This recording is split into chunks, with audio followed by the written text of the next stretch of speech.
Welcome to 3B's World Podcast. I'm Boni. Today, we are exploring a technological detour. We live in the age of the transistor, a tiny switch that controls the flow of electricity. Modern chips are packed with so many of these switches that we measure them in nanometers.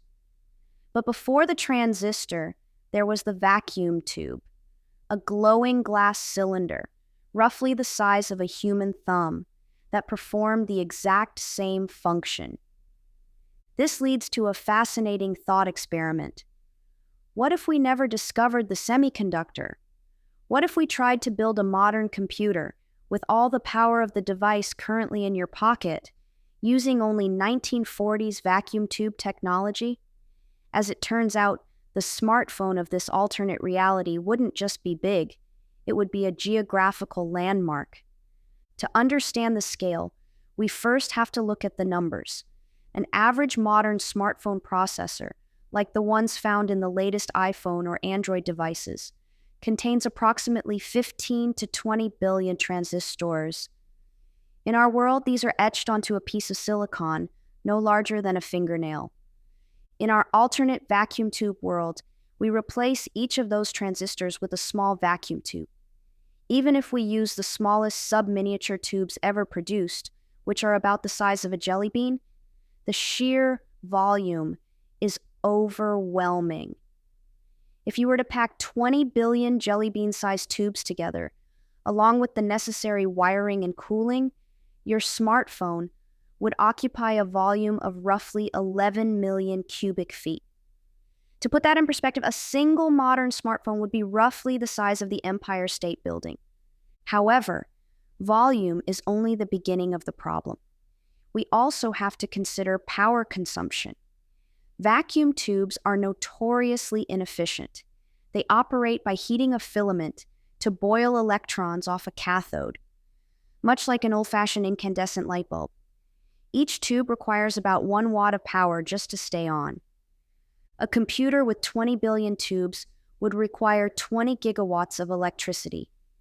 That is the equivalent output of about 20 large nuclear power plants. In this reality, you couldn't just plug your computer into a wall outlet. You would need a dedicated high-voltage power grid and several dedicated dams or reactors just to check your email. Then, there is the issue of thermodynamics. Because each of those 20 billion tubes is essentially a small heater, the Empire State smartphone would generate an incredible amount of heat.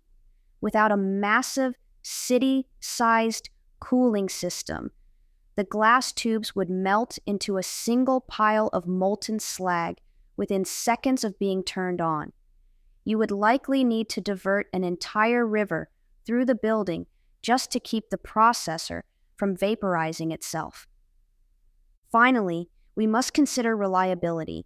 In the early days of computing, the ENIAC, one of the first electronic computers, used about 17,000 vacuum tubes.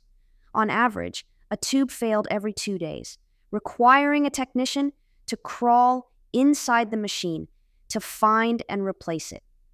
If you scale that failure rate up to 20 billion tubes, the math becomes impossible. Statistically, thousands of tubes would burn out every single second. The computer would never actually finish a single calculation because it would constantly be in a state of repair. In conclusion, the transition from the vacuum tube to the silicon transistor wasn't just an improvement in speed. It was a fundamental shift in what is physically possible. Without the ability to shrink our switches down to the molecular level, the digital world as we know it, from the internet to high-definition video, could never have existed. We would be living in a world of massive, glowing glass towers that consume the energy of nations. Thank you for joining me on 3B's World Podcast. I'm Boni. The next time you look at your phone, take a second to appreciate the trillions of tiny switches working silently in your palm. It truly is a miracle of scale. If you enjoyed this journey into what-if engineering, please subscribe and share the show. Until next time, stay inquisitive and stay connected.